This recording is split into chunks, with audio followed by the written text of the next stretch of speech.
3, 2, 1. Welcome to the LA School of Comedy. You are in the right place. This is a Funky Friday. Some of you may know me. My name is Sam Linderman. You're like, who is that? I've been gone for a little bit. I'm back. I really thought I was only going to be on that spaceship for 5 days, and it's been a little bit of a long time. I think I hope they come back. Obviously, thoughts and prayers to you. But what a great concept for a TV show.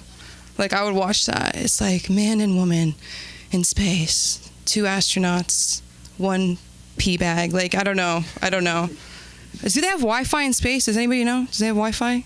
Because they should have an OnlyFans. Okay, sorry. So how much would people pay for that? Like, in space, like in space, like that would be huge. I guess I got to get into contact with them. I don't know if they need a manager. I know they need to get home. And we'll see you guys soon. My dad told me to do that space joke. I should say that. I didn't write that.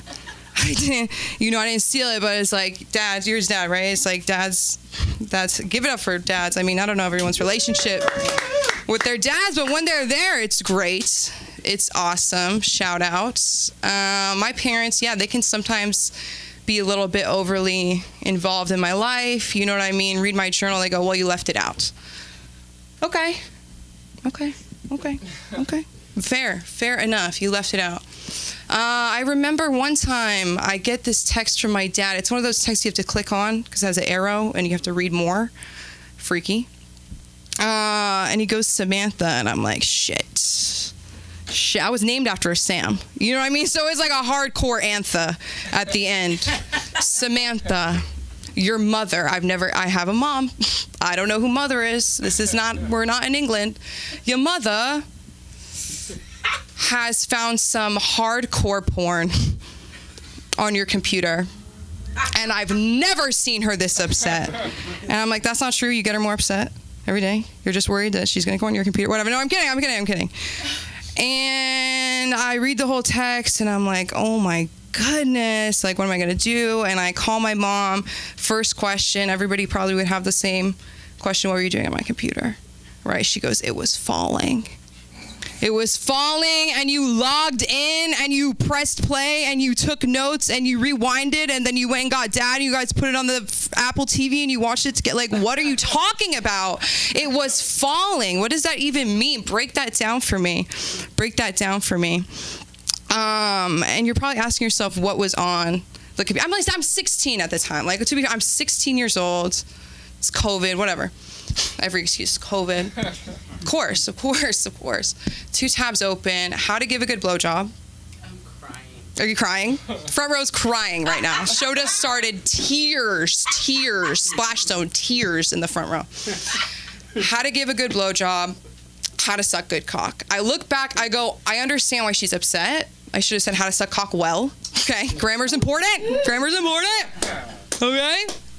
Then she hits me with, Samantha, is this what you want to do with your life? Is this what you want to do with your life? And I'm like, Mom, are you saying like job? Like, what are you talking about with my life? Like my whole life? Because if I wanted to do with my life, I wouldn't be looking up how to. So I don't know. And that's hardcore. And that is hardcore in the family. So I learned a lot that day, more than they learned about me. And that's okay. But for parents, it's like, don't go on the computer. You're not going to like what you find.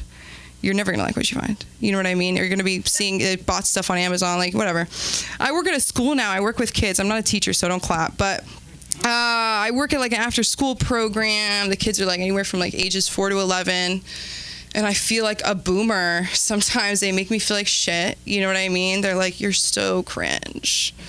And I'm like, we have the same For You page. So I don't know what you're talking about. You guys, we're all speaking the same lingo. Except skibbity. Don't get me started on that. I told them, I'm like, I'm allergic to that. So when you say that word, I get hives. I get nauseous. And I start fake heaving when they say that to get them to stop. I roll around on the floor screaming. I go, stop with the skibbity. It needs to be over. The other day, I'll just tell you one quick story, because you guys can't see at home. They're begging for it. Everyone's like this, like, please keep talking. Don't stop. Can't stop, won't stop. So a kid goes in the bathroom and he comes out and he goes, I need to go to the office. Never good. Goes to the bathroom, has to go to the office. I go, what's wrong? He goes, this kid's in 4th grade, by the way. Somebody pooped on the floor. Ugh. Somebody pooped on the floor. So I think you're all thinking the same thing. You probably think it's him, right? Because he's coming out saying somebody pooped on the floor. I'm like, are you sure it wasn't you? He goes, I saw the whole thing. I was like, I'm so sorry. I don't know how much therapy is going to get rid of that. And then this little kid comes up and he's running into the bathroom and I go, stop. And I'm the only one laughing. Everybody else is disgusted. And I'm just like, I'm breaking into tears laughing. And they think I'm joking. And I was like, listen. Somebody pooped on the floor. And so when you go in, just be careful and, do your best. Don't step. They step in everything. You know what I mean? They fall, everything. Like this is like, I'm picturing like it's a banana peel, but like times so much worse. Yeah. You ever slipped on dog shit in a parking lot? Just me? Just me? Right by the TJ Maxx? Just me? Just, whoa. It was human. You knew. Did you see it happen? Whatever. Was it you, Lee? No, I'm kidding. So he comes out and he goes, I think it was a teacher who did it. And I was like, what makes you say that? He goes, it was so big. He goes, my poops are only this big. And I was like, you need to get checked out because that is not healthy, even if you're 6 years old. The kids were really scared of the fires, obviously. We all were, right? And then this kid, he goes, did you know that the Hollywood sign burned down? And he said it like every day. So then I started being like, yeah. And did you hear what they changed it to? Holly poop. Kids love the word poop. It's not landing right now because nobody in here is 6 or under. I said, Holly poop. He goes, yeah, I know. Oh, yeah, I know that because I was driving by with my mom and I thought. And I'm like, you need to get into acting because you're a stone cold liar. And you're so good at it. They're so good at lying. I love them to death. I wish I could take them home and just, whatever. But I wish I had kids. But no, I get to go to school and I get to work with kids and it's awesome. Speaking of kids, we have kids comedy classes starting soon. If you think your kid's funny, if your kid thinks they're funny, if your kid's talking too much and you want them to talk somewhere else, this is the place. We have adult comedy classes, writing classes, Aaron McIntyre's acting classes. Give it up for Aaron McIntyre running the board tonight. Producer, actor, comedian, writer, musician. When does it end? Never. And that's beautiful. I also have a writing class with Dustin Chafin. That's amazing. And all of you should be at our show. April 2nd at the one, the only, the Ha Ha Comedy Club in North Hollywood. I hope to see you all there. Now, who is ready to get this show started? Yes. Let's start with the comedy of... Let's start with Jacob. Jacob McGregor? Okay, let's do it. Give it up for Jacob, everybody. Get it. Yes. Good to meet you. Good to meet you. What's going on? Happy Friday. Wah! Poop on the floor. Poop on the floor. Love some poop on the floor. There's no hope. There's no hope. No hope at all. We're all sheep. Oh, I remember last Saturday. What happened last Saturday? Anybody? Okay, I'll tell you what was that? Track meet. I wasn't thinking about the track meet. I was thinking about how the big U.S. government, took away an hour from our day. Okay? They took it away. And we're all here like nothing happened. Okay? And the worst part, they've been doing this for years. Okay? And you could just take it. You're all quiet. I get it. Sheep, all of you. The Democrats are eating the dogs. Not only are they eating the dogs, they are taking away our time, beautiful time. Beautiful time. I said, my Melania, this time is so beautiful, and they just took it. Can you believe it? Sheep. We're all sheep. But yeah, a lot of people complain about daylight savings time because they think it messes up their routine, like their life matters. Right? Oh my God, I lost an hour. Oh my God, normally when I wake up in the morning, I'm drinking my my fair trade mocha latte, and it's really ethical mocha. But then the sun, it's a little later now, and now I'm going to be late to my transcendental yoga. This is a big problem. It's not a problem. Your life means nothing. You are nothing, okay? You're a disgrace to yoga. You're a disgrace to yoga. Do you know that's possible? Some of these women are a disgrace to yoga. Your coffee is not ethical because you bought it at Whole Foods and paid more. Sheep. Everybody's a sheep. Ba. But the way to beat daylight savings time is to, just totally throw off your routine, get hammered. Am I right? Yeah, man. Yeah, man. Yeah. Love it. I got hammered. I got so hammered that my head hurt. That's a side effect of alcohol. I've heard my head hurt, and I said, what's going on? Oh, we're fixing the light. We got Aaron McIntyre, everybody. Woo! I was so hammered that my head hurt, and I said, what do I do when my head hurts? I take a Tylenol. Wrong. So wrong. First mistake in the book. Don't do that. I take a Tylenol, and I'm thinking about sheep, counting sheep. We're all sheep. The government's going to get us something. And then I just say, you know what? This would be a really bad way to go out on daylight savings time, no less, on Jell-O shots and Tylenol. So I call Poison Control. Right? Poison Control, they have to answer, and they have to hear about my problems.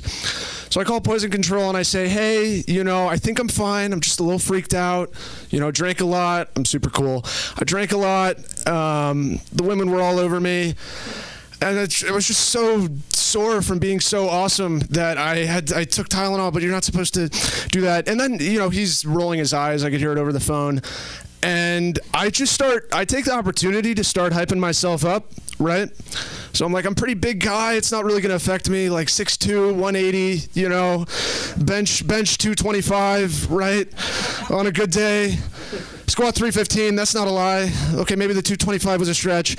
And then he goes, you're fine, buddy. You're fine. You're so fine. He probably just had like a, waiting list of, anyway, I don't know where, workshop. But call Poison Control. They're lonely too. Yeah, give it up. The other thing I was thinking about, if the Poison Control has billable hours, right? I have billable hours. It's sort of an absurd concept. Because what they tell you is if you're working on the project, you bill. It's like consulting, blah, blah, blah, etc. So if you're working on the project, you can bill. And if you're thinking about the project, you can also bill. But they're not really clear about where the line is. If you're driving in, you probably shouldn't bill. But what if you're thinking about the project while you're driving? Can you bill for that? Can I bill for that? If I'm thinking about working on the project, can I bill? So it's just this endless, what if I need to listen to Meek Mill before work? That's not my personal time. That's me getting in the zone to do PowerPoint. Okay, that's billable. That is definitely billable. I need to, dreams, nightmares, billable hours, it all blends together. But I was writing this email with another, kind of grunt or new person, young guy. And we have nothing, okay? We're sheep. We have nothing. All we have, we're not big, okay? We can't do labor. We can't, no science. We just have like words, right? All we have is words. And we're writing this email to the project lead people, and we go, dear. So we start the email. Are we billing? We're billing. Okay, we need project email. We got to bill. Okay, dear Doug and Michelle. Whoa. Okay, let's pause right there. Do we really want to put Doug first? I mean, it's 2025. Michelle, can she be first? I mean, Women's History Month. Can we put Michelle in front of Doug? No. That would be sexist. Because Doug is the team lead, and it would be pretty sexist to just put Michelle first because it's Women's History Month. Okay, right. Dear Michelle and Doug. Nope, we said Doug and Michelle. Okay, we have started working on the project. Wrong. I'm going to cut you off right there. We're thinking about hold on. You good? Yeah, we're billing, right? We're still billing. Okay, good. We're billing, money. Good. Okay, we've started the project, and we had a few questions. Several? Okay, we're fast and forward. We've thought that this was a pretty hard slide to work. Hard as a rock. Challenging. This slide was a challenge, okay? All right, we get to the end. All right, thank you and wishing you all the best. But what about just thanks? We could just do thanks. We don't have to thank them and wish them all the best, okay? But what if they don't know we're giving them our best? Why can't we do both? What if they think we're ungrateful and we're not giving them our best? By the time we finished that email, okay, we circled back to every point, okay? Israel and Palestine, okay, they'd reached an agreement. They went into the falafel business together. Okay, Trump was still the president, but it was Barron Trump. Okay, and it was actually Barron Ibn Trump. He'd converted to Islam. It was the United States of America stand. Billable hours, we're all sheep. Just write the number on the workday. Nobody cares. No one is watching. It does not matter. But high school baseball, that we need to bring more fear-based. We need more fear out there at the workplace. We need more fear.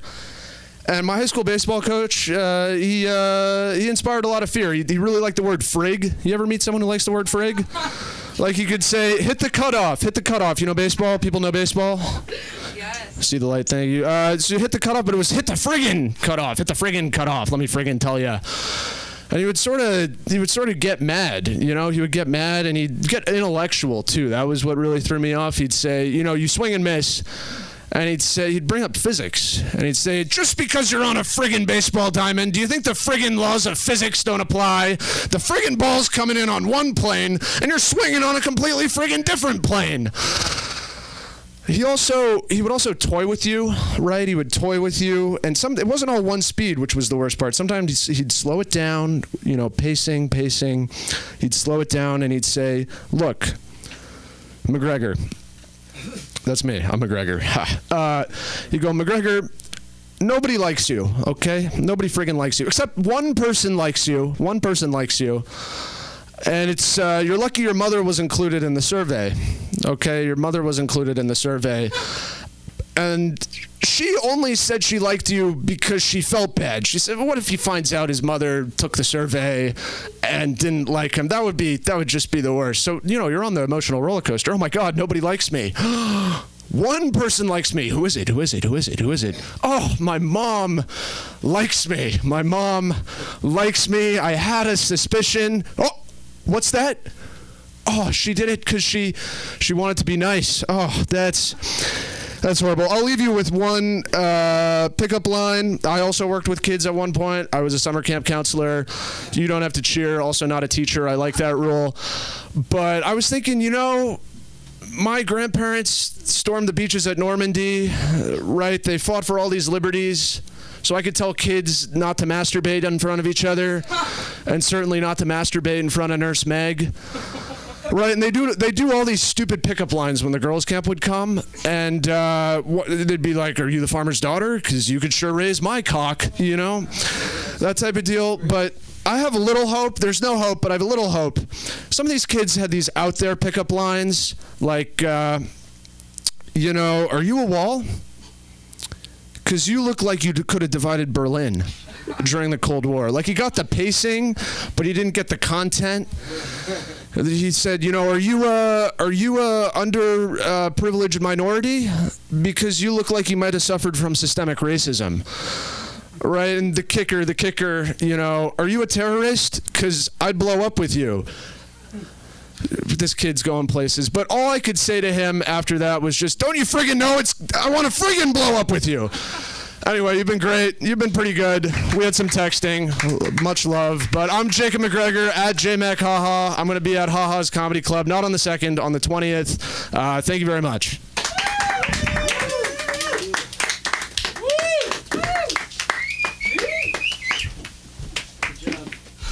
Jacob, that was freaking great. That was awesome, dude. Give it up one more time for Jacob. All right, let's keep the night moving. I'm going to bring up an LASC classic. You know him, you love him. Lee Shorts, everybody. Lee Shorts. Thank you. Appreciate that. So this is going to be kind of weird, so don't adjust your TV sets at all. This is a practice run for everything, so it's kind of like one short version of my life and one long version. But really, it's just, kind of the short one you might find interesting. The long one, I don't know. It's long, so stick it out. So and I'll be timing myself just within a time, within a time. So anyways, once again, deal with having to deal with guilty from eating octopus. And I get it every time I go out with my girlfriend, every single time. It's like, why are you eating that? Why are you eating that? That's an intelligent being. That's an intelligent being. You can't do that. I said, well, I say the same thing every time. I say, well, if it's so smart, why did it get caught? How about that? And she says, well, you're being stupid for actually eating it. And I say, listen. And I say the same thing every single time.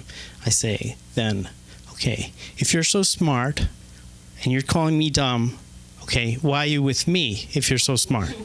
So, the silence after that. Yeah. Hush. And then one last thing I say, so why do you like Coyote Peterson then? And I don't know if anyone knows who Coyote Peterson is. He's a guy that simply, it's not a nature show. It masquerades as a nature show. It's a horror show. It's a disturbing show. Don't watch it. Does anybody know what this show is? He's a nut. This guy's crazy. All he does is go into the woods, grabs bugs, venomous, scary bugs, mind you, has these bugs sting him. All the while he narrates what the venom is doing to his body as it goes. And so it's like, narration is like this. He first stung, drops to the ground, rolling around, screaming in pain, and saying like, burning sensations, worse than the bull ant, getting heart palpitations, might need rescue. This is it. I mean, I don't need this. This means nothing. What do I learn from this? I long for the David Attenborough. Everybody knows him, right? Classic guy. As you see the wildebeest drinking at the waterhole, gazing nervously, because this waterhole is staked up by lions. They learned something about zebras, lions, wildebeest. What do you learn? As I said, what do you learn from Coyote? How much pain he could take. And by watching it, I'm enduring this pain he's going through, and I can feel it. That's what I get out of it. That's about it. So, and I don't need that. But the good news, I started a new job, hosting Saturday nights. Yep. Not an easy job. Thought it was going to be easy. Simple meet and greet. Kind of, that's what they train you, meet and greet. And then, seat and greet. Well, I know greets first and then seat. I'm almost sure about that. But then on a Saturday night, waits out the door. I'm, trying to keep track of tables, get the list, and then they expect me to slow it down and talk clearly into the PA system. And I try everything I can to get it perfectly right, and it always sounds incredibly unintelligibly garbled, so no one can even understand what I'm saying, no matter what, no matter how. And then 100 people come over like, was that us? Did you call us? And I feel like running at the door. I'd say, we're closed, sorry. And I say, and one lady was really upset. She's like, you keep calling us. What's going on? Is that us? And I said, I'm not. She's like, I'm not coming back here again. And I said, listen.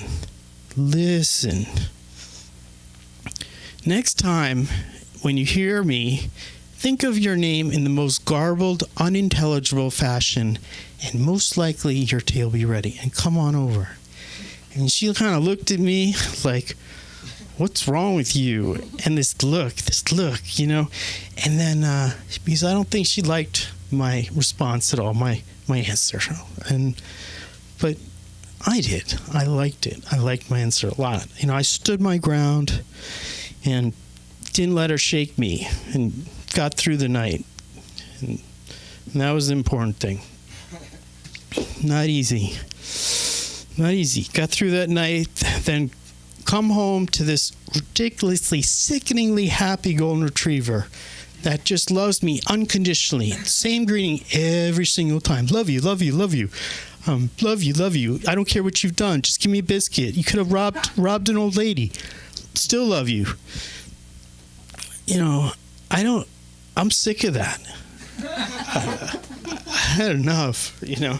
Had enough of that, really. It's, you know, I kind of want an animal that will say, get your life together, Lee. What's wrong with you? You know, and I was thinking different breeds, like indifferent, reserved, judgmental. No luck. And I was thinking cat. There you go, cat.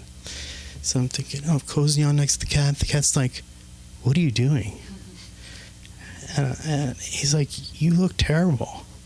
You have a guilty look in your face. You look like you've been burying bodies or something. Don't touch me. Your hands are gross. Don't even think about petting me. Don't even think about it. In fact, never pet me again.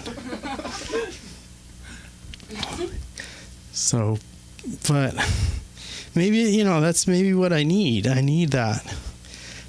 You know, get my life together. A cat. That could answer it all. But lighter side of things, I was online getting a hot dog. And hot dog is a really good hot dog, actually. And this guy, I don't know, something about lines. Me being in lines, people say I resemble people. No one's significant, unfortunately, but this time it was a New Yorker. The guy goes, you're a New Yorker, right? And I said, well, I was born in the Bronx in a hospital in New York. And he's like, oh, wow, tough. You're a tough man. How'd you manage to get that? And I said, well, the hospital itself was relatively safe. However, I did have some concerns about the delivery room. There was a nurse in there. She had a tattoo, kind of, you know, looked a little slightly menacing. And, you know, looked like she wanted some from me. And, steal me. I don't know, kidnap me. I don't know, something to that effect. And I was thinking, wow. But then, you know, I was a newborn. So kind of anxious a little, understandably. Still am, actually. And, you know, I think it was an overreaction. I think it was an overreaction. She turned out to be okay. But I survived, though. I survived that. So somehow, you know, in the end, you know, I think about these things and hosting, you know, golden retriever, and in the end, you know, I get through, and even birth. I managed to get through birth, which wasn't that easy, really. All things that vicious nurse, you know. But I'll get there. So, but I really appreciate you listening, and I can see me April 2nd at Haha Comedy Club at 7:00, and it's Lee Shorts. Have a good night.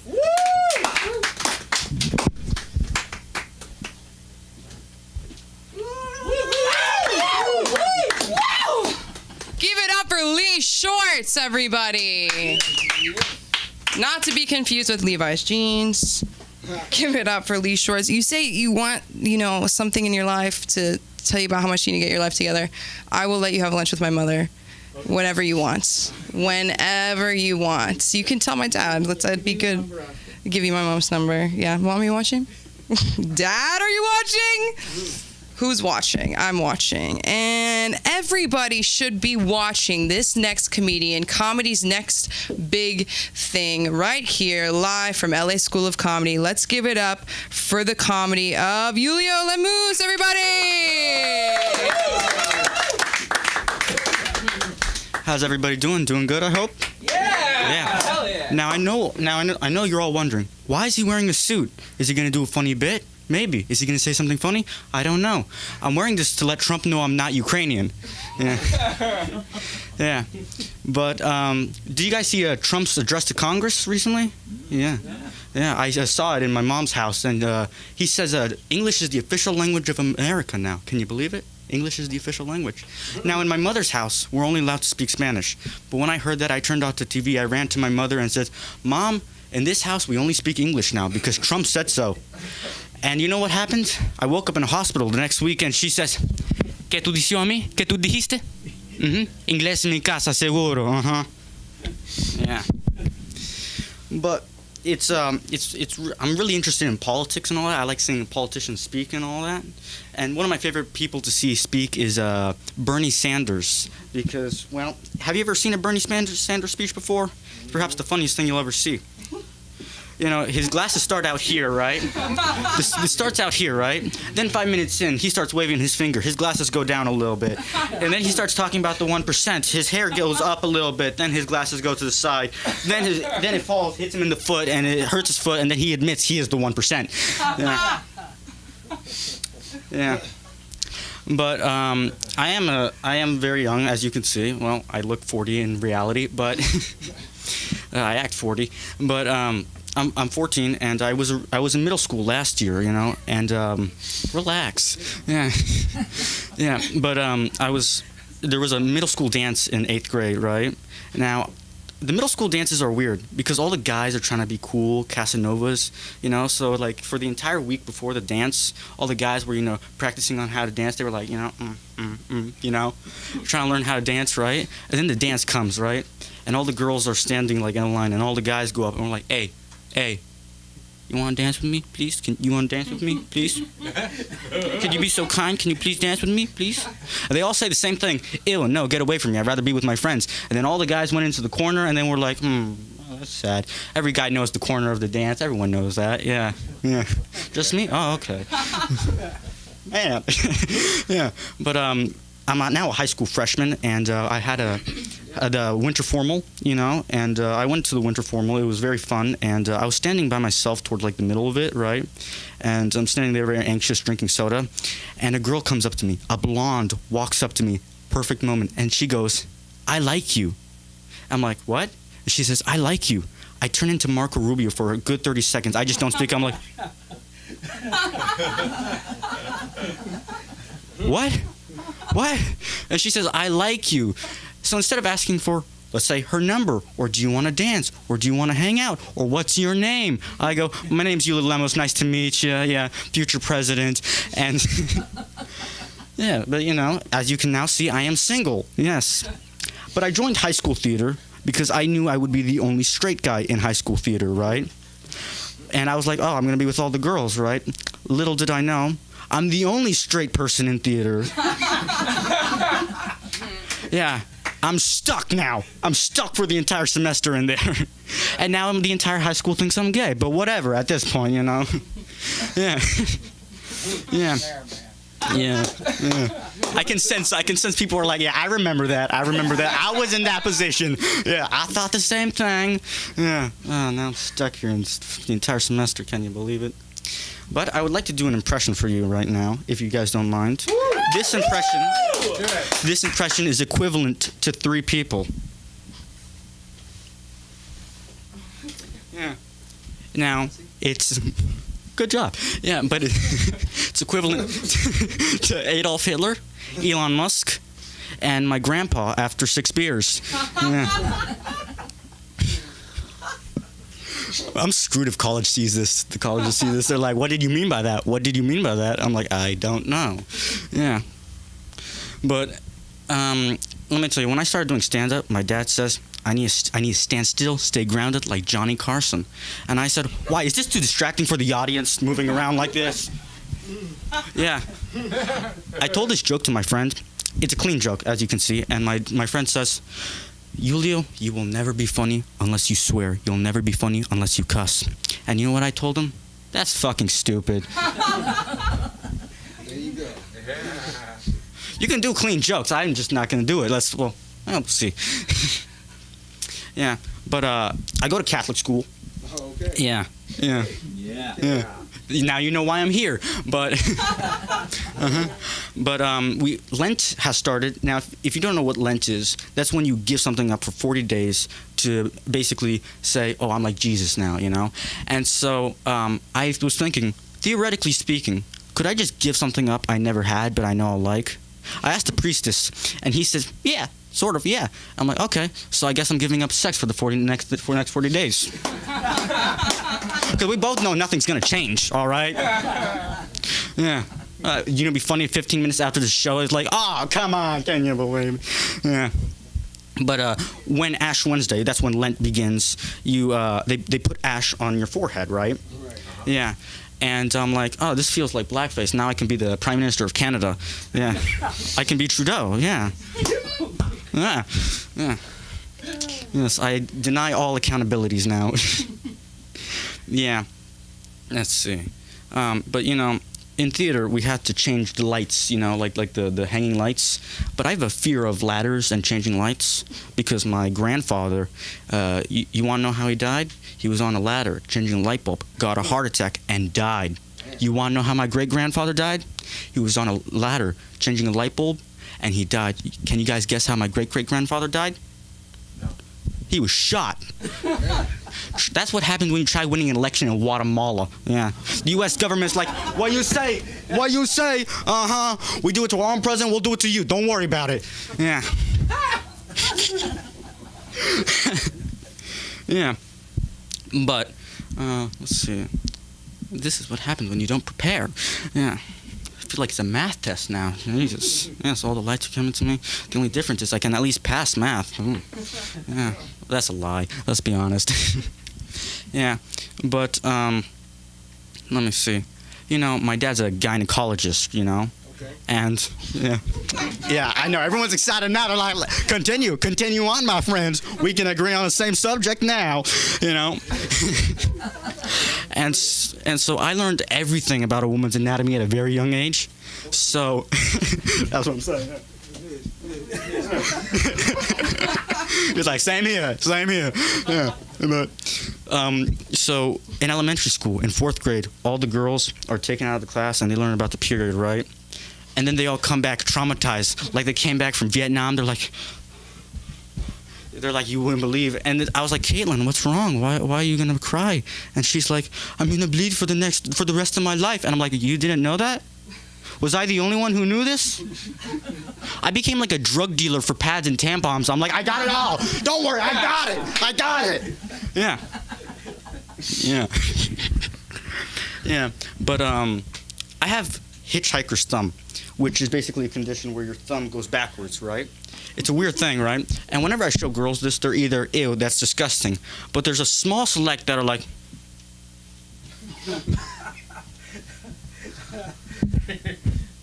maybe.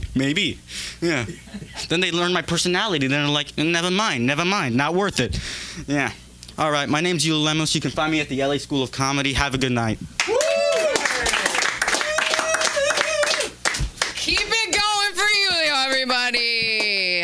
That was fantastic. Your dad's, it's beautiful. LA School of Comedy. You're worried about universities. Well, LA University of Comedy is always here for everybody. It's a beautiful night. Give it up for Funky Friday. It's my favorite thing. I go, give it up. Keep giving it up. They don't say that at Catholic school. No. Okay. Who is ready for our next comedian? The comedy of the one, the only, Eugene Lewis, everybody. Come on up here. Yes. I do. Do it. Yes. Okay.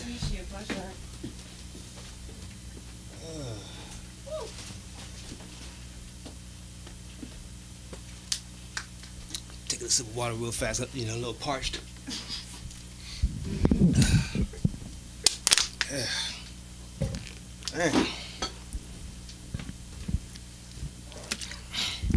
Yeah, a little parched, y'all. Goodness gracious.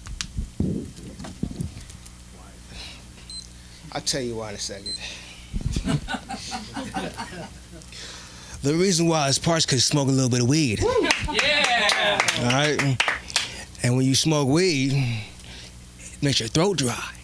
Okay, so I had to get a little drink of the water. All right, yeah. Man, LA School of Comedy, man. It's good to be here, y'all. You know, I've been doing the comedy here for a while now. You know, it's been like about a good 7 years. 7 years just doing comedy and stuff and going open mics and stuff like that. And when you do the open mics, it be the big old thing like you stand outside doing open mic. And you waiting in line like at the Laugh Factory. You know, the Laugh Factory has that. And I'm standing outside with all the other guys, and we're all fucking degenerates out here trying to fucking make it and get seen and shit. And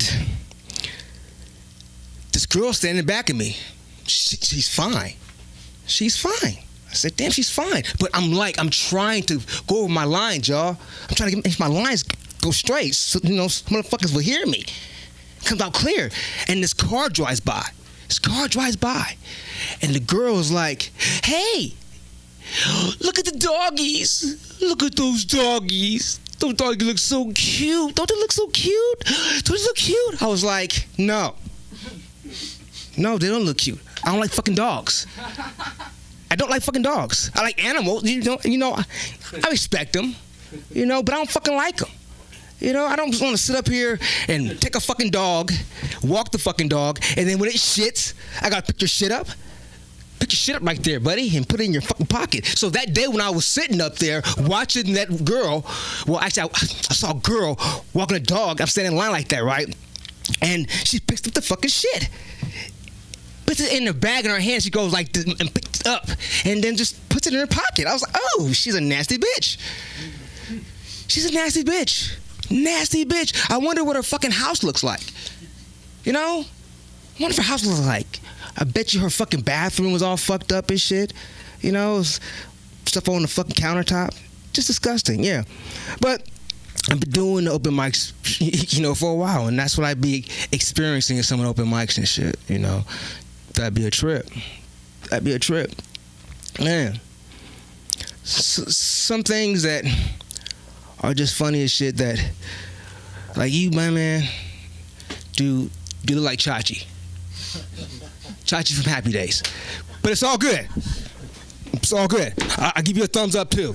You know what I'm saying? Thumb tap, you know what I'm saying? Give you a little dap, you know what I mean? And me, I always get, like, people, you know, say I look like somebody too and shit. Like, I know I like a thug.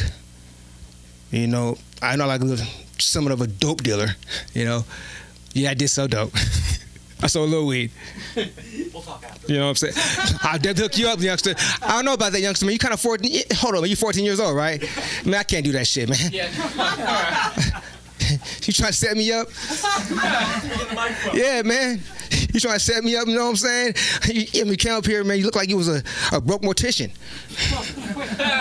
You know what I'm saying? Like you was trying to make it happen. You look like you was a crooked-ass motherfucking politician in training. Come on, man. You just gonna set me the fuck up.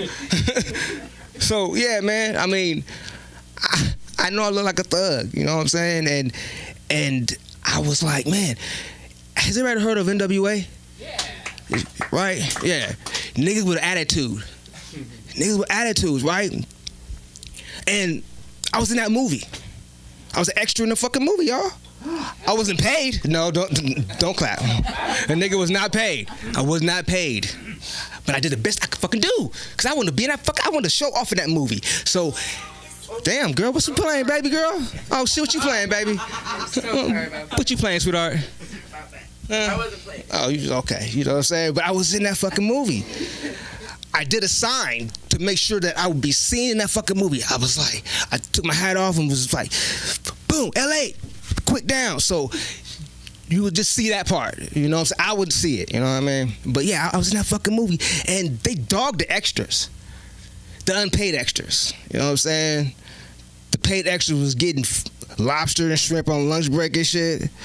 And, you know, the unpaid extras was just getting fucking donuts. Fucking donuts and coffee and sugar and shit, right? And I was like, fuck this shit. Nah, man. I'm not gonna sit up here and let you eat this food, right? So I just snuck over to the other side. And I just got some food, but everybody had stickers on their IDs, right? And I didn't have that sticker. So when I walked up, I just played off like, hey, man, because the guy was asking for stickers, you know, little fat security guard motherfucker, because he eating up all the food and shit. So he was like, hey, where your sticker at, dude? I was like, hey, man, it must have fell off in my back pocket. Lying my ass off like, you know what niggas do? You know, niggas, we lie. Why are you looking at me? Because you a nigga like me. You know what I'm saying? You're a black girl just like me. I'm trying to bond with you right now. I'm trying to bond with you. So I'm sitting up there, right, trying to get some food. I snuck in real fast, got the food, ran out, but the guy was like, hey, he ain't got no sticker. He ain't supposed to be over here. So I hid behind a fucking, like a little small tent and ate the food fast and just took off. I pulled a nigga with an attitude move on a goddamn NWA set. Because I was hungry as fuck. Nigga with attitudes, that's what we do. We do that shit. You know? Man. But, shit, I'm a homeowner.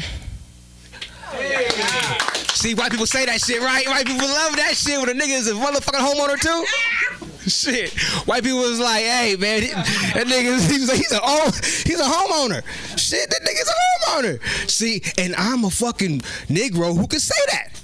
I can say I'm a homeowner and shit, but see, the thing about it though, they don't tell you how hard it is. Youngster, they don't tell you how hard it is to fucking get a home, okay? But save up for it though. Save up, buddy. Save up. They don't tell you how hard it is to get a fucking home. Like, the fucking mortgage companies and shit like that, right? They will fucking actually go through your fucking asshole with a financial microscope. Go up your fucking asshole. Deep up your ass. Well, you will feel it come out your fucking throat. You'll be like, damn, what's in the throat? What the fuck is that? What's in the throat? Shit. And they just really be cool with white people. You have it easy. You have it easy when it comes to getting that motherfucking shit approved. But black folks, Mexicans, Asians, and some Hispanics, you know what I'm saying? We have it hard. Shit. But you know what I'm saying? The white folks, hey, you got no problem when they come checking your fucking credit and shit. You know, ain't no problem. It's all good. But a nigga like me, shit, they was on my ass. Wait a minute. Your ass got a motherfucking 700, 720 something credit score. You? How could you do that? Negro, how did you do that? It's called saving and doing what the white folks do. You know? Being disciplined. But look, I got a little more time left here. I'm not gonna just sit this one up real fast. Hopefully. Was the mic on the whole time? Yeah. Shit. Okay. Damn. It's like you couldn't hear me, but I can. Okay. Cool. But yeah. If you do a video call, right, make sure your background is, it's fucking straight. Make sure your background is fucking straight. You know what I'm saying? Don't just be sitting in front of the camera and you got shit going on in the background like this girl calls me up, right? You know, ex-girlfriends and shit like that, because they be swinging back around and shit like that. I'm not saying I'm a hoe, but if they like good dick, they'll come back around. I got good dick. So she calls me up, right? I'm like, man, I'm bored. I'm gonna look at this shit real quick. And she's like, hi, Eugene, what's going on? What you been up to? I said, not fucking with you. Not fucking with you, but you know what's up. But I look in the background, she has a can of Raid. A can of Raid sitting right. A can of Raid. Everybody know what Raid is. You got roaches. You got roaches. They ain't motherfucking water bugs, motherfuckers. It's the fucking roaches. And roaches is nasty as fuck. And I would not be going to a bitch's house. But hey, make sure your background is straight, y'all. Okay? That's my time. My name is Eugene Lewis. Thank you for listening. Give it up for your host. Who's your host? Find you. Where can they find you? Instagram? Oh yeah, you know, you can find me on Instagram. It's Eugene 8ball 348. It's called, because they used to fucking get 8 balls and drink like a motherfucker. It's called 8-ball beer. Okay, youngster, you will know all about that when you decide to drink, but don't do it. Okay, I ain't motherfucking putting open that shit for your ass, but just you try to set me up, little youngster. But fuck that. And once again, my name's Eugene Lewis. Thank you for listening.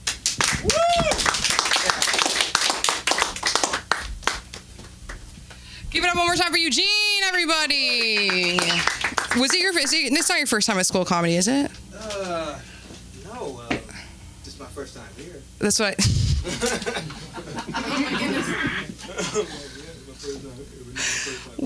No, I meant here. First time at LA School of Comedy. It's okay. I loved it. I love what we did.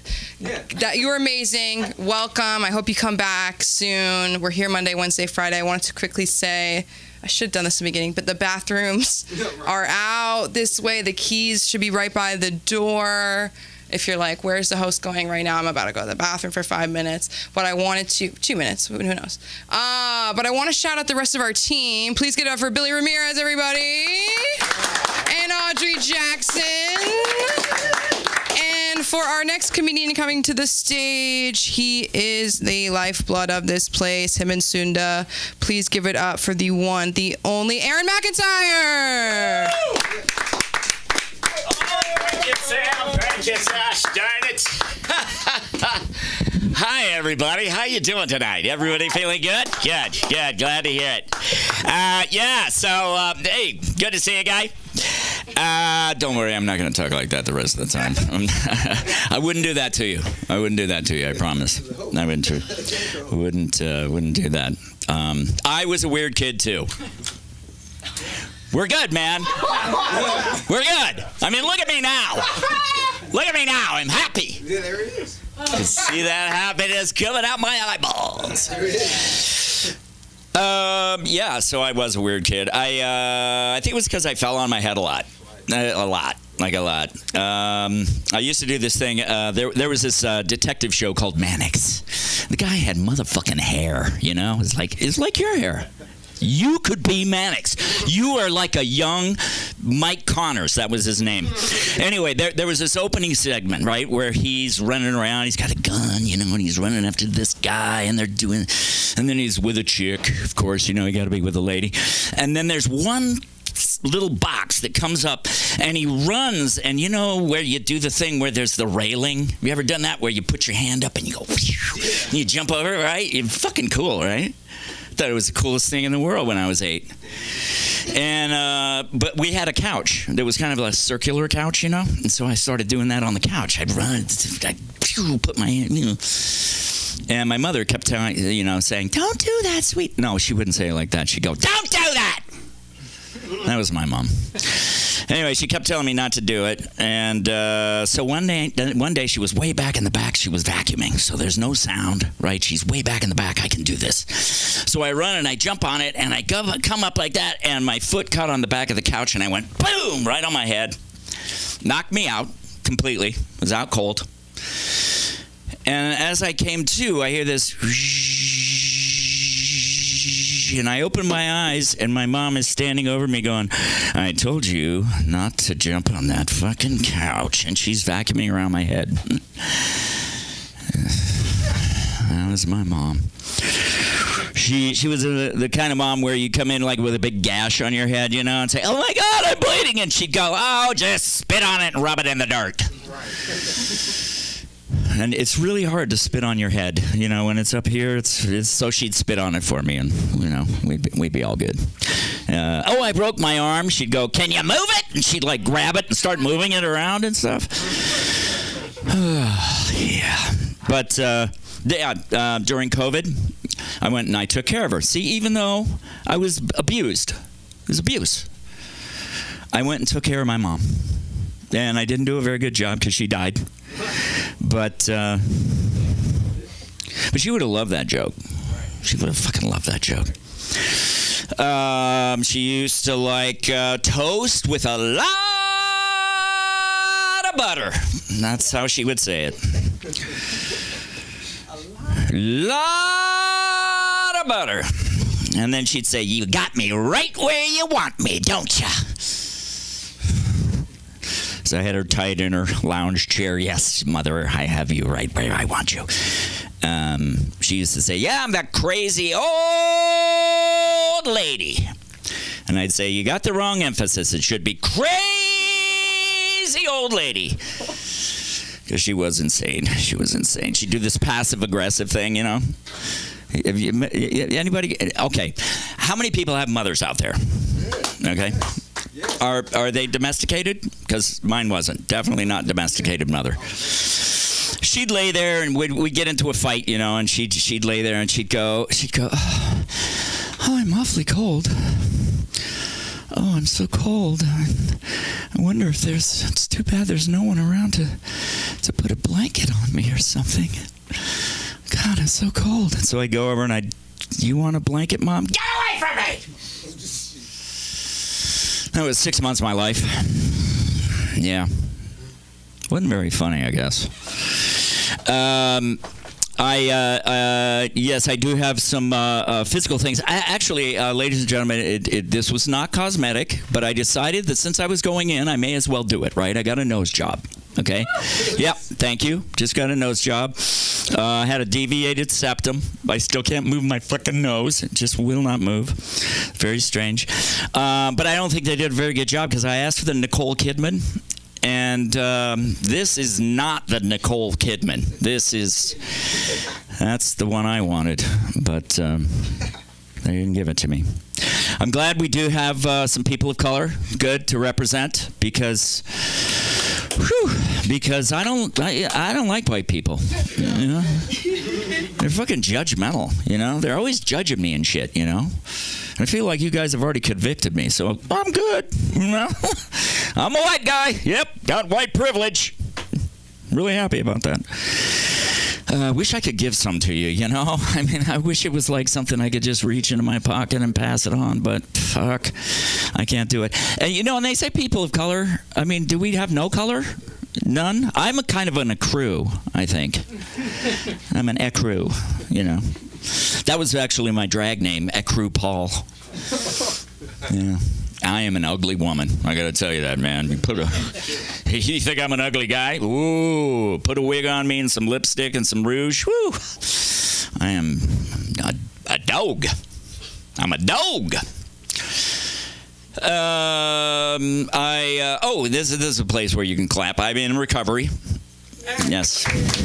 Thank you. It's been about 23 and a half hours. Haven't had one thing, but you know, there's a AA meeting right down the street. I'm gonna head over there and pick up my chip. You know, they give you a birthday chip every time you hit a milestone. So I'm gonna go get my 24-hour chip. I got about 7,862 of them. And as soon as I hit 10,000, I'm quitting. Just made that decision for myself to make myself a better person. Yeah, I was a weird kid. I thank you, and I have to look at you because you are a fucking weird kid. And you know what? I love that about you because I feel like a kindred spirit. My dad. Anybody a military brat in here? Anybody move a lot when you were a kid? Yeah, I did. Yeah. Every 2 years. Yeah, that's what the military does. And they do it for the kids. You know, that's why I'm weird. That's one of the reasons. One of the reasons. Falling on the head. That's another one. Being the youngest of 5 children, and my next oldest sister is 9 years older than me, and then they all go up from there. So. I always say it was more like having 3 mothers and 3 fathers. Because they were so fucking grown up, you know. It's like, oh, what's wrong with him? We've got to do something. Anyway, we had to move every 2 years, which is really great for making friends. You know, you make some friends. You just start making friends, you know, about 2 years in, and all of a sudden, whoop, no, we're going to take you to another side of the planet. So, yeah, I lived in Germany and Japan and Colorado, and it was really great. But every time I would leave, I would go, I'm going to be a new man. I'm going to be a new guy, you know? I'm not going to be that weird kid that everybody looked at and laughed at while I was sitting over there going, then I'm going to take you and break you in part. Very strange, like I said. So I... See? Technical, too.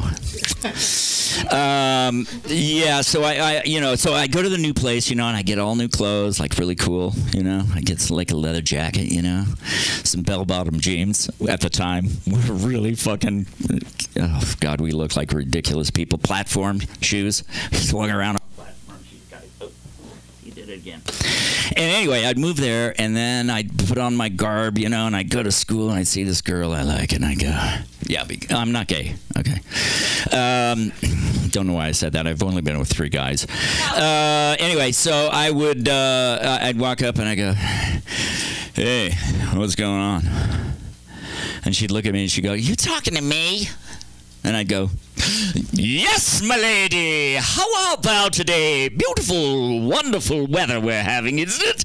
Oh, and I'd bounce off, and then everybody'd know me as the weird kid again, Just couldn't get rid of that fucking guy, Didn't really like him too much. Anyway, ladies and gentlemen, this has been fun. I've had fun.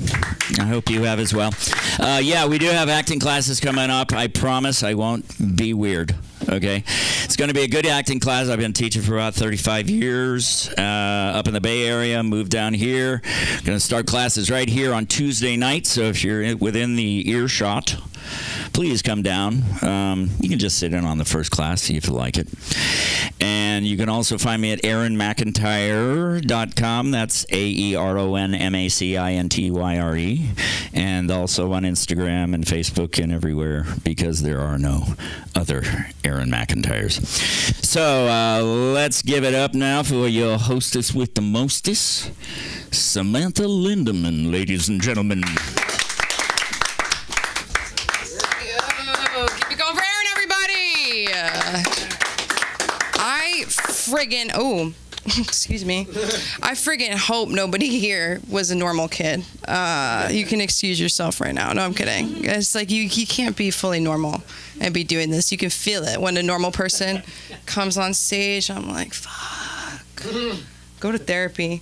But you guys, I hope you're ready to see this next comedian.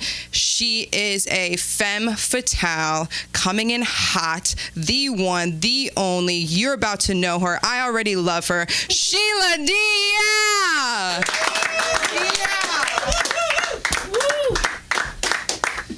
Oh, hello. So like Sam said, hi Sam, I missed you, bitch. I'm glad you're back, girl. My name is Sheila D. Yeah, I'll tell you where the yeah came from in a little bit. Sunda cussed me out to be here because I'll give you a little background. I'm a skit comic, okay, on Instagram. So I mock people, just ridiculous shit. I'll tell you how to get there later as well. So I found Sunda because people on my Instagram are like, you really need to do stand up. And I'm like, listen, the reason I'm funny is because of the trauma I had in my life. And then I tell people about my life and they think that shit is funny. I'm not really telling jokes. So Sunda's like, no, fuck that shit. You're funny, bitch. You need to come to LA. So I'm like, oh.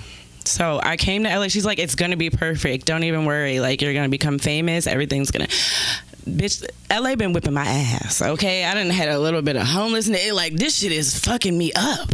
I rushed here today. I don't even have on the right bra. My titties aren't where they're supposed to be. They're supposed to be up here. This is the wrong bra, but I made it, Sunda. I hope you watching this. God damn it. Shit. So, I'm from Baltimore originally. I've lived a lot of places trying to trace my dream. I'll tell you about that later as well.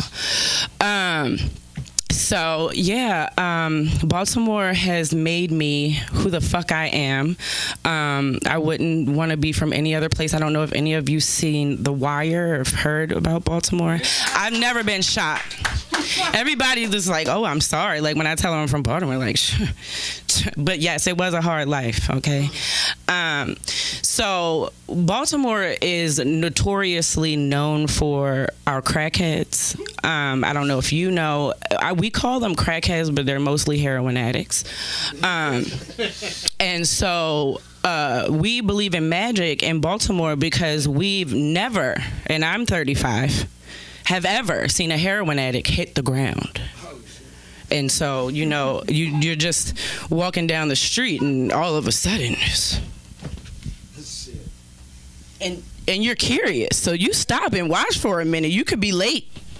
And you I wonder if this motherfucker is going to hit the ground. So you watch and he just...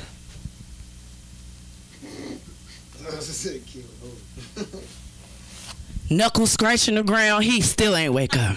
So you like, shit, don't need any directions, because Baltimore, our heroin addicts, our crackheads have a voice too. So you need some directions. They don't tell you left or right like normal people. You know, you ask the normal people, hey, how do you get to the subway? And they're like, yeah, go down there and make a left. And make another right, and you'll see it right in front of you. Nope. Our crackheads, they're like, hey, you know how to get to the subway? Oh, hold on, let me see. You go down there to the corner down there, you're gonna see the mailbox. You're gonna see Shirley. Shirley's gonna be sitting on the porch. She got on them same cheetah leggings that you wear every day. When you see Shirley, stoop down, you're gonna look up at the sky, you're gonna see a skyscraper. That skyscraper means that you go this way, this hand. You follow this hand, and then you're going to see the subway right there on the corner. Like, okay, thanks. No lefts, no rights, nothing. Just voices. They also fix shit with their bare hands. So, you know, you need like anything done to your car. It's just, they'll fix that shit, give them $20 and just come back 15 minutes. They'll have blood and oil on their hands and your shit will be good to go and it won't break again for another 10 years. I promise. I promise. So, speaking of being from Baltimore, so I am the epitome of a bitch from Baltimore. Oh, that went pretty fast. Okay. I thought I was going to be scouting like, bitch, I got more shit to talk about. Okay. So, my brother was also a heroin addict, and it's the reason I can break in any door. So, I'm going to give you all my phone number, like, before I go, because I literally, no, for real, any lock, I can break that shit open less than 30 seconds. It's not a skill that I wanted. He had to break into my own room that he broke into before, because I got locked out of that he broke into to steal shit. So saying that to say, so we moved to the suburbs from Baltimore City when I was younger, and I started having some of my friends come over. And my brother would do shit like my mom would buy detergent and then he would steal it and resell it on the street. So my mom started writing poison and everything so he can't resell it. So like my white friends would come over when I moved to the suburbs and they're like, why is everything in your house poisonous? I'm like, don't worry about that, girl. That's real soap. You can just use it. So my brother won't take it. Don't ask any questions. But my name is Sheila D. Yeah, thank you so much. You can find me online, Sheila D. Yeah, I'm going to be at the Ha Ha on April 2nd. It's going to be my debut. So yeah, YouTube, SheilaDcomedy.com, all that good stuff. Thank you. Keep it going for Sheila, everybody. A fantastic night. What was I going to say? Nothing, honestly. I try to come up with bits in between. You guys don't want to hear from me anymore. I don't want to hear from me anymore. What? We love you! No, I thought you were going to say what again. That was so fun. Ugh, I love this audience. I wish we could just all be here for... I would be happy being trapped with all of you in an elevator. I can say that confidently. I could... Wrong. So the next comedian, he is a fabulous member of our team. I missed him. You love him. Billy Ramirez, everybody!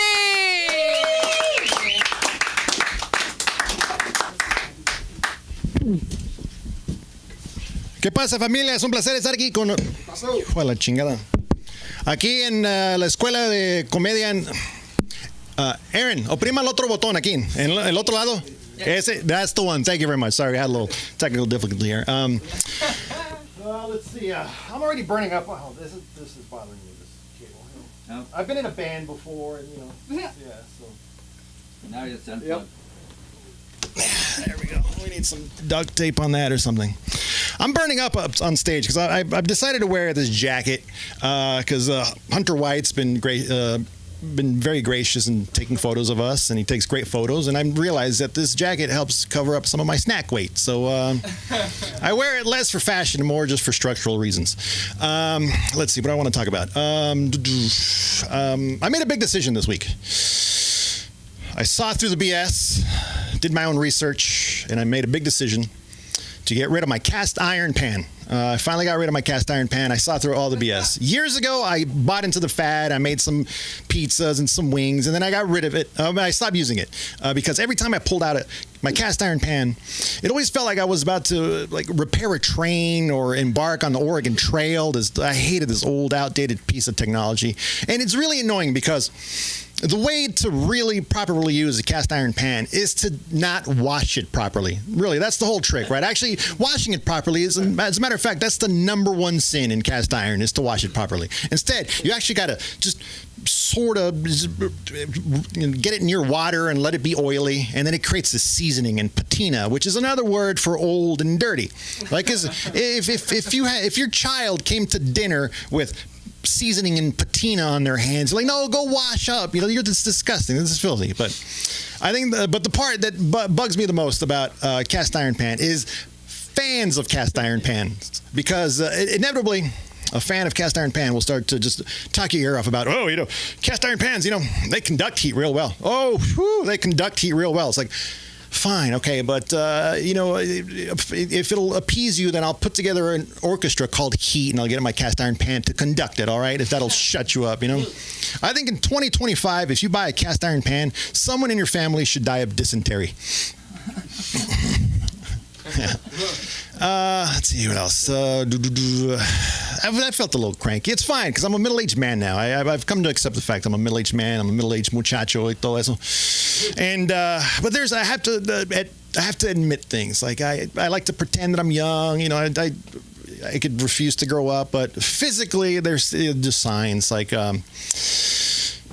I now realize why my dad used to yawn so loudly. Just a big old, those big yawns. And I know that the reason is because old. That's why. And I'm starting to do that now. Those big, and I don't know. That's not a sexy yawn. I don't know if you can yawn sexy, but that's definitely not it. But so the downside is I have this old man yawn.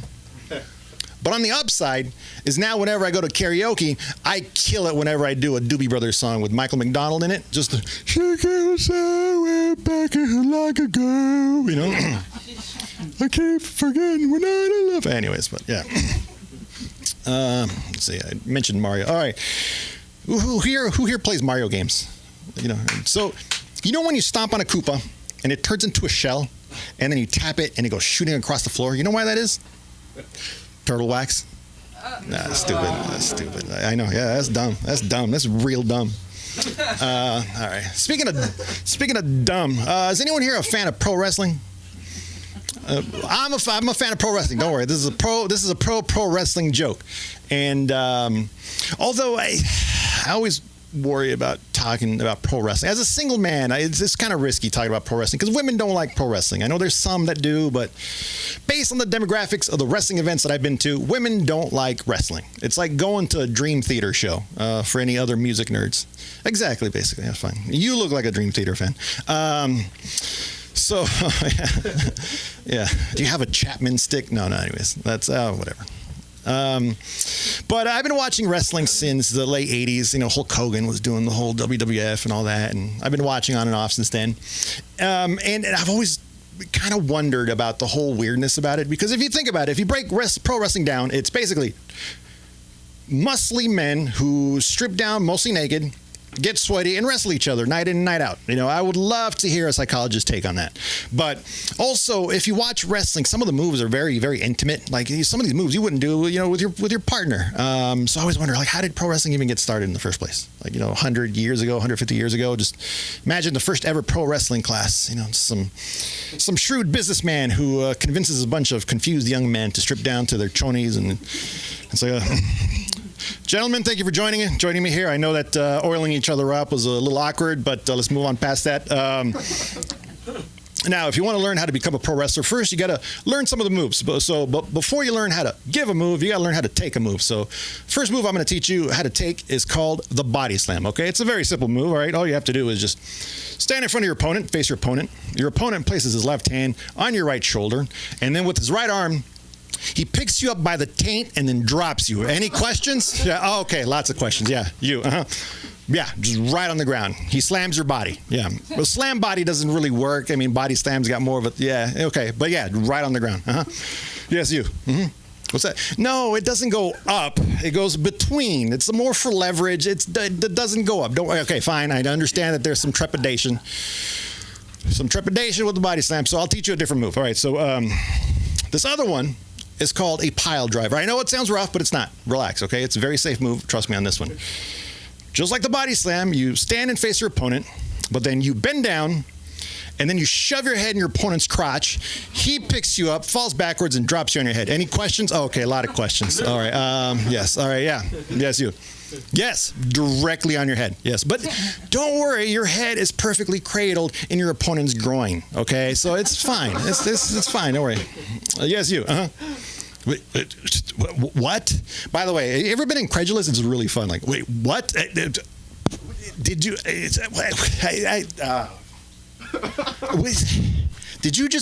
Did you just ask for pads and a helmet? What's your name? The masked chimney sweeper? It fits for the time. The masked chimney sweeper. Did you just ask for pads and a helmet? No. Listen. The masked chimney sweeper. If you want pads and a helmet, you grab your shiny pecs and your golden broom and you head down to the football field. I hear that's a new thing. You go to the football field, all right? Because this here is professional wrestling. This is serious, all right? Now, for the rest of you, grab your sequin robes and your feather boas because we're going to learn how to strut. Woo! All right, there we go. Let's see. How much time do I have? 2.5. Yeah, okay, that one's kind of long. That one takes up quite a chunk. Let's see what else I want to talk about.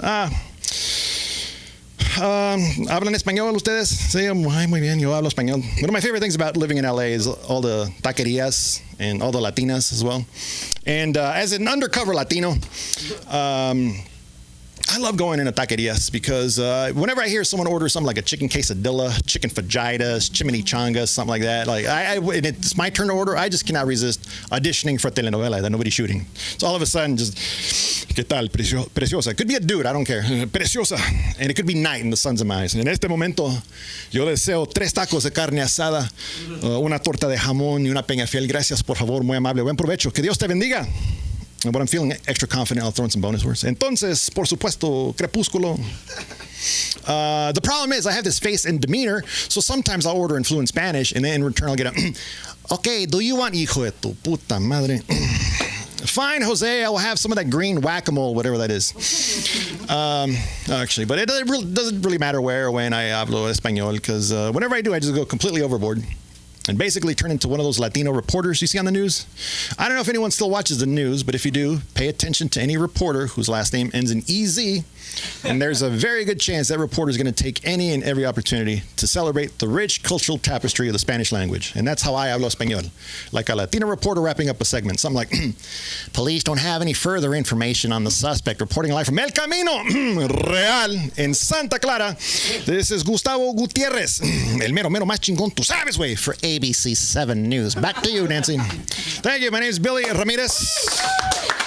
You can find me at BillyRamirez.com. And please welcome back to the stage the one, the only, the incomparable. She's putting the phone down. I'm trying to time this. Okay. Samantha Linderman. Give it up for Billy, everybody.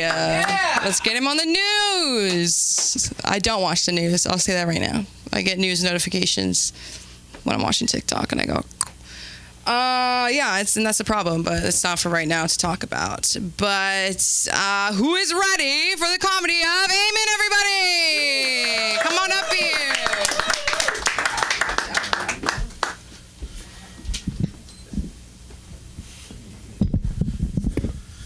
Is this on? Yeah. All right, good. I couldn't help but notice you got the decor here. Reminds me of the waiting room of the shopping center I was at the other day. You know what, they got this place where people who don't want to shop are just going to sit. Mostly, guys like me who don't dress as well. And I just noticed that there's big screen TV, and then there's the type of guy who's just there waiting for the wife and kids to go.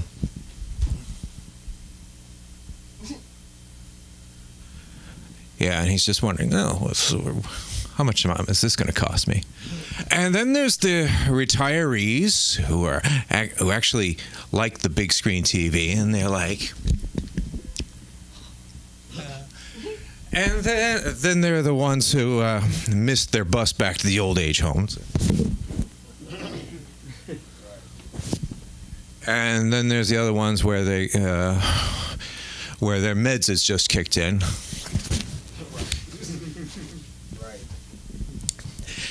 And then I found myself being kind of like the guy who needs the meds.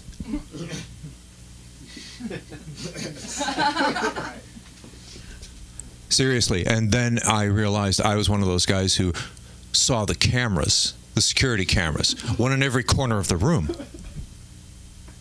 And then I figured, so that room says staff only.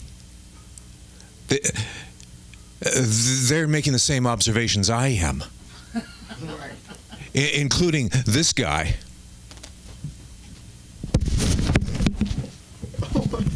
Yeah, that's the guy who's looking to file a lawsuit. Yeah, you can tell I'm very dramatic. Yeah, I don't really do much in way of comedy. I do Shakespearean tragedy. I'm more of a tragedian than a comedian. Yeah, I'm hoping to make it big in Netflix.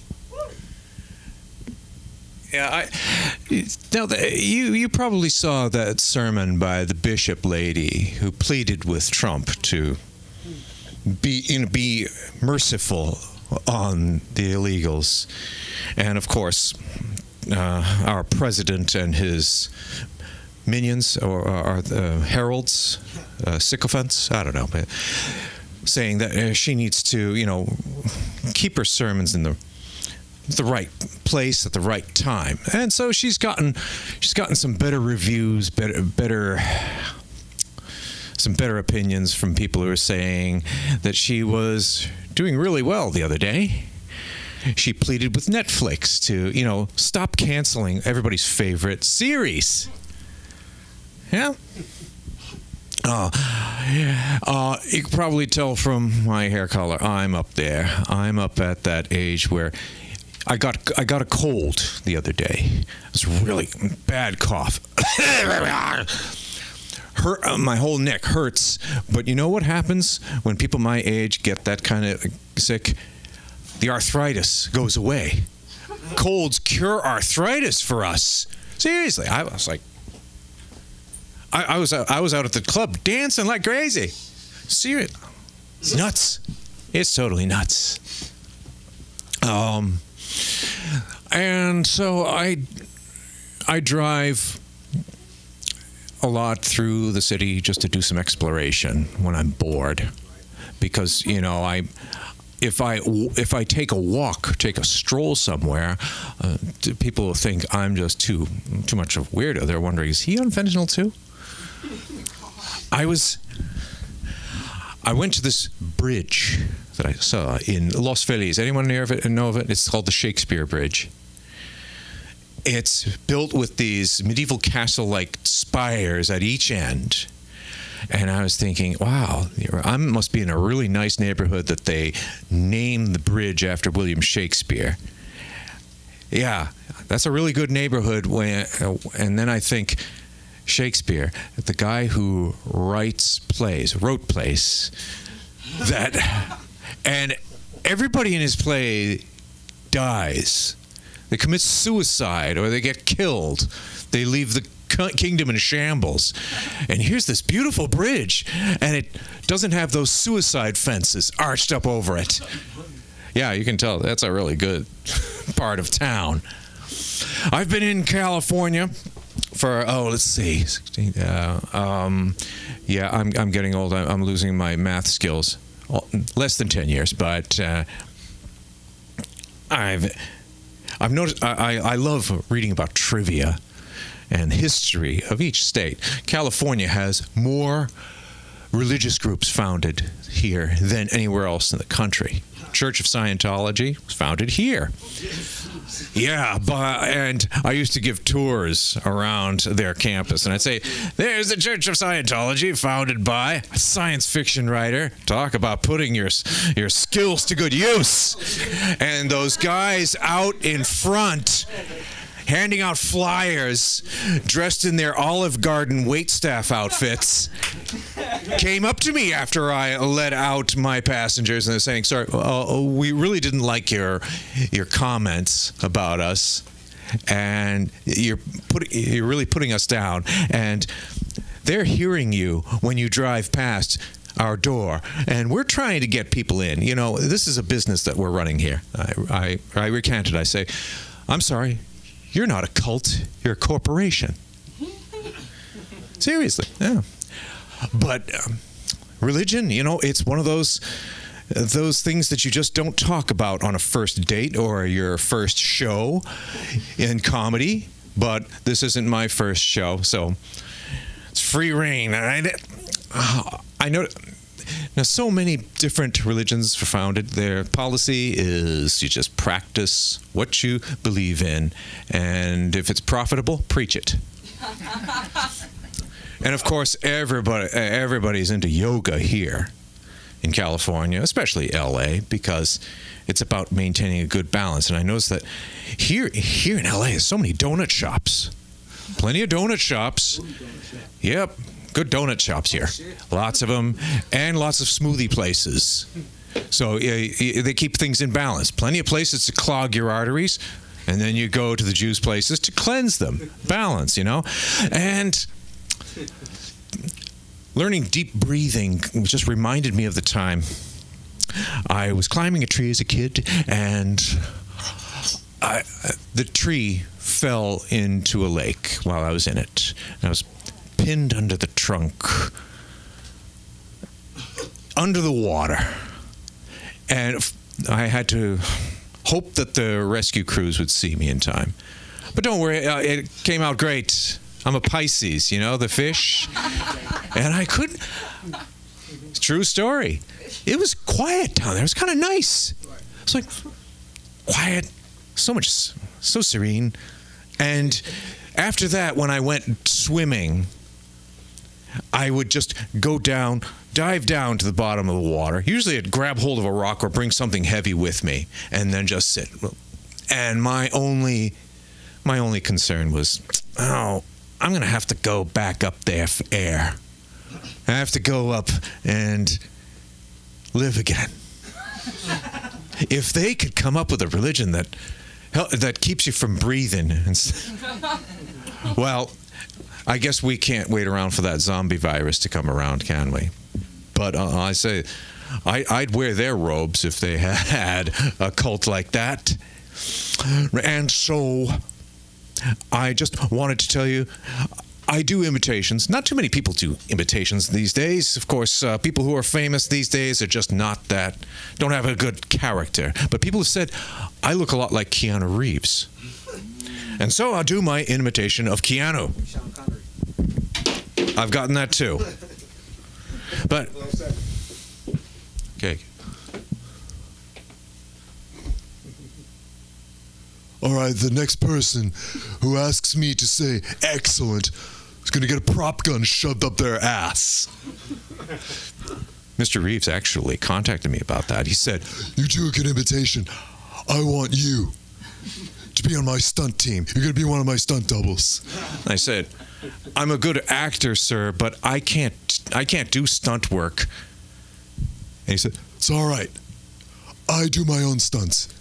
If I die, they'll bury you." And that's my imitation. That's my show. My name is Eamon. Eamon the Zealot. EAMONN, the Zealot, all in one word on Instagram. Cynical Zealot on YouTube. You get to see more of this, and you see more of me here at the LA School of Comedy. Give it up one more time for Eamon, everybody. You know, you might think I'm a comedian. I'm coming out with a band called the Suicide Fences. Check me out. It's going to be great. It's a one-man show. You do? It's a callback. You got it? It's a callback to the set. Because I was listening and I said, you know what? That sounds funny. So I wrote it down. Who's ready for our headliner who's going to wrap up this show? Keep it going for Audrey. I'm sorry. Audrey is holding the fort down right now. She's amazing. I love Audrey. Wish I had her outfit. Whatever. You look so good. Okay, but you go. It's just me. When I'm up here, it's like do whatever. It's like I don't know. I'm not one of you guys. Let's wrap it up. I love this guy. He's taking fantastic photos of you at no cost that I know of. Well, you can hit him up. I don't know. We'll see. We'll see what happens. I'm going to say something really quick. I used to go to this other open mic, and there was this guy. I don't know if you guys, at Fanatic. Do you remember Fanatic? You guys got to get out more. This guy named Ohio Dave. And he was not a comedian. He was an audience member. And he would have this like big camera and he'd sit in the front row and he'd like zoom in and take pictures. And I was like, okay, freak. But everyone was like, oh my God, free headshots. Oh my God, Ohio Dave. And I'm like, but you know that they're hung up in his room at home. That's what I'm saying. You took the words right out of my mouth. You took the words right out of my mouth. But I know, Ohio Dave, if you're watching, I'm sorry. Don't kill me. He's a Scientologist. No, okay. But no, I have no idea. I don't know this man. I think he's from Ohio. I don't know. But let's give it up for Hunter White. He's not Ohio Dave. He's amazing. I love him. I missed you. Let's do it. I don't even know. Keep it going for Sam. I am not masturbating to your pictures. I have to make that clear. It's good to see you, Sam. The last show I did with Sam, the venue owner, tried to molest me and tell me her uncle was in the Freemasons. So just be glad you're here. Are you actually 14? Yo, you remind me so much of me. It makes me really, this feels cosmic, my guy. Like, I wore a suit to every open mic I went to for 7 years. Bro, do you keep doing it, but try more aspiring creative, less aspiring blood boy. Right? Out of work writer, not Republican aide. It's cool. No, what was your name? Eamon, you are very funny, but I don't know if your vibe is more DJ or Kung Fu Master. It's good. No, I like it. Your voice, I feel like if you don't do voice acting, you totally should. You're phenomenal. I wrote one other thing.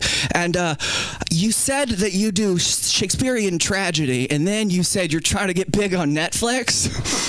That's going from high art to Netflix, but it makes sense you're doing comedy because there's no way to debase art like doing stand-up comedy, guys. Give it up for Lee Shorts. No one talks about his blue eyes, but I will never shut up about it. He knows it's coordinated. All he wears is gray and blue. Wake up, people. I wasn't really going to go up tonight, but again, Sam's here, so I figure why not? You guys seem fun. I want to go back to you for a second. I was also really into politics growing up. It's all I wanted. And I did that till I was 26. And then I did some drugs, and now I just really like trees. I highly recommend don't do drugs till you're 21, then go too hard. No, I'll stop talking to the child. We're good. Yes? Okay, we're good. I don't know. I started driving this past year. Thank you very much. I appreciate that. Because, no one really cares when I tell them I started driving at 31. When you're in your teens, everyone is so excited, right? Oh my God, welcome to the world. You're an adult. When you're 31, they're like, cool, bro. My car does that itself. What, you get cucked by a Waymo and decide to get some confidence? Yeah, that's exactly word for word what happened.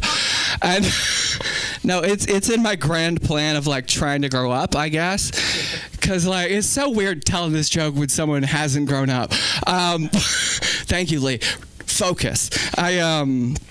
I'm trying to grow up, which is a realization I had fairly recently, which is weird because I'm 31. Because in my 20s, I thought I was grown. I thought I was done, right? But I'm realizing maybe I just had bad role models. Right? Yeah, you get it? Because you were yeah, all these people, bad role models, he understands. But all my role models were artists and comedians. Those are not role models. Those are warning signs, guys. Someone should have said something. But no one did. So there I was in my 20s, chain smoking on a New York City floor, thinking I was an adult. And then I met my girlfriend, who comes from a not broken home and is a therapist. So yeah, guys, different ideas of being a grown-up. Hers are like going to the doctor and paying your taxes. Mine are like putting all the gas in the car and paying cash for a fish tank, y'all. Right? Like if someone had told me my financial dreams were that of like a low-level drug dealer, like I think I would be a doctor by now is what I'm saying. Cool. I'll take the momentum. We're rolling. It's Friday night. We're feeling good. My relationship's on fire, but y'all have made my night nice. It's very weird coming here after couples counseling. Very, very strange sensations. Hell yeah, there I go. I'm rolling, chilling. All right. Talked about home, talked about drugs, talked about growing up. Okay, so like, I've been thinking about how the FBI has done a really good job at making so there are no more like revolutionaries these days. Like they did a real solid job at that. Except we had one, kinda. Y'all remember Luigi? When he video gamed that CEO in the street? That was a wild time. And I want to just say, I don't like support what he did, but I support that someone finally did something. Right? Because we all talk. I do this, I do that. We talk a big game, sir, but he showed up to work, you know? I'm so surprised you were the one to be like, yeah, people working. I'm a doctor. They don't pay me. So Oh, fair. Yo, this is how the revolution starts. Nothing's gonna happen when people who got screwed by healthcare stand up, but when the doctors who aren't getting paid, that's what we do. Yep. Thank you. Yes, plug it in. Yay. We'll get that fixed right away, Mr. White. Thank you. I will not park in your parking spot. That's just for us. No, but like, there's like a generation of people who are like, oh, how could anyone do this? This random act of violence. How could anyone do this? And the rest of us are just like, it wasn't random. And like, I wouldn't have done it, but like, I imagined it. And like, you imagined it, and we all imagined it. Did we manifest this? Like, what happened? Like, when Luigi went down, an entire generation of TikTok witches were just like, oh, did I do this? Did my vision board succeed? Did I manifest a hex on healthcare? Yeah, they did. The whole crime, white girl magic. I'll explain. It's true, because like when they caught him, what did everybody talk about? All the white ladies on the internet were like, oh, he's so dreamy. He's the bad boy next door. Cool, but that was like after we caught him. Not we, I didn't catch the dude, let him run to Canada. This is after they caught him. But before they caught him, our boy Luigi was the coolest. He was a mystery. Right? Like, oh, where'd he go? Oh, is he in the park? Does he have he's got a getaway car. He's going to go to Canada, right? Nah, bro. He took 2 trains and a connecting bus to a Pennsylvania area McDonald's. Right? He started as a mysterious hitman, ended as a hot hamburglar, but it wasn't like he should have thought this out. And the reason he didn't think this out all the way, and I'm going to be careful saying this, is because of video games. Now, I'm not like blaming video games for the crime, but I think they inspired the crime. Because it was just done like Grand Theft Auto. Like, it was just a Grand Theft Auto mission in real life. Like, he did the shooting. He got away from the cops. Because that's what you do in Grand Theft Auto. But he didn't escape. Right? There's no, like, escape mission in GTA where you go lay low in Bakersfield for 3 months. You don't do that. You just, like, put the controller down and go get a snack. And I don't know how to put this, ladies and gentlemen, but that's all Luigi did. He put the controller down and went to McDonald's. He's like, I don't need to escape. I'm going to get some French fries. No, bro, Canada is the safe point. Get to Canada. I have lost you guys, but I'll get it back. I'm the last comedian. Buckle up. Hold on. It's fun doing comedy when you feel like a warning signal. It's great. No, my life's phenomenal. Yeah, it's weird. I don't know. Things are difficult now, but I have a different perspective because I just try to think of like where things were versus where they are now. Because it's dark now, but like I grew up in like the early 2000s, and it was just like a weird, creepy vibe to everything. Like, I don't know if I was molested, but I disassociate outside an Abercrombie and Fitch. You know what I mean? Like, something about that smell and black and white thirst traps. I just turn into a shrinky dink. Like, I don't know. Trauma. That's what that is. Weird vibe tonight, guys. You guys this is fun, but like, we're like, get off stage, Hunter. You said you were going to do comedy, and now we wish you didn't. Thanks for the light. I love when it lines up. You guys got 2 minutes. Buckle up, guys. The internet. Talking about the internet? Yeah, the internet. I have mixed feelings about the internet because, like, back in the day, it was the best. Like, it was wild. It's always been weird, but like back in the day, it wasn't siloed in like Instagram, TikTok, Facebook. It was like back in the day, you just click a link and see where it would take you, right? Like, you'd start off the morning playing some flash games, doing some fantasy football, and then in the afternoon you're in some comments, and at the end of the night, you end up at a lemon party before you go to bed. You look like you might know what a lemon party is. I guarantee you don't know what a lemon party is. Buckle up. Do you know what a lemon party is? Oh, I'm about to educate a father-son pair. Let's go. This is weird, but let's do it. Okay, 2002, political season. Canada and the UK primarily, these signs started popping up saying, politics left you bitter, visit lemonparty.org. So you'd go to lemonparty.org, and all there would be, good people, is a single JPEG, just of 3 old dudes sucking each other's whole penises. The whole thing. Guys, it was a simple picture at a simple time. My point is, the internet has always been weird, but not a risk to society, right? Like, it was fun, and now, I don't know. I feel like now the internet's like a friend we all collectively made, so we're like, oh, they're awesome. I'm going to invite them to my birthday party. It's going to be cool vibes. But we invited the internet to our birthday, and they showed up with P. Diddy at the door, guys. Like, this party was supposed to be about music and community. Nah, man, dark web baby oil and terrorism videos. Buckle up. All right, I'll leave you on this. I have 2 options in life, I've decided. Amish or Ted Kaczynski? Jebediah or Unabomber? Read the manifesto. Have a great day. My name's Hunter White. You can find me on the internet at My Name is Hunter, and I probably on the second at Haas. Have a great night. One more time for Hunter White. Give it up for yourselves. Truly, you should. Clap. Clap for you. Clap for you. Aren't you clapping for you? And you especially. I mean, this family, I'm like, I could cry, but I won't. Lastly, yeah, I'm in another band called White Girl Magic. My new single's called Cash for a Fish Tank on the album Cucked by Waymo. And the cover is a picture of Hunter doing comedy with a warning signal, and it says explicit. I just thought you'd want to know I was listening. I have been Sam Linderman. You can find me on Instagram at SamLikeTBH or not. There's not much on there. And please keep it going for our team. We have Billy Ramirez, Aaron McIntyre, Audrey Jackson. And let's take a moment. That was so cool, right? For Sunda Kronquist. Yes, she made this place.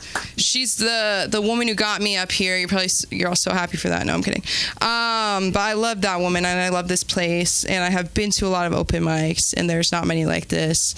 And so I think it's really special, and I like to talk about that. It's rarely, you know what I mean? We're not waiting outside. We're degenerates inside. And that's a big fucking deal, and it feels like family, and I have not been here in a long time, and I'm very grateful to be here and to have such a great night with all you people. So, yeah, we do podcasting. We do classes. We have open mics Monday, Wednesday, Friday. And please come see us at the Ha Ha in North Hollywood, April 2nd at 8 p.m. I hope to see you there. Bye, guys. Don't do anything we would do. Luigi, you're fine as fuck. No, okay, turn it off.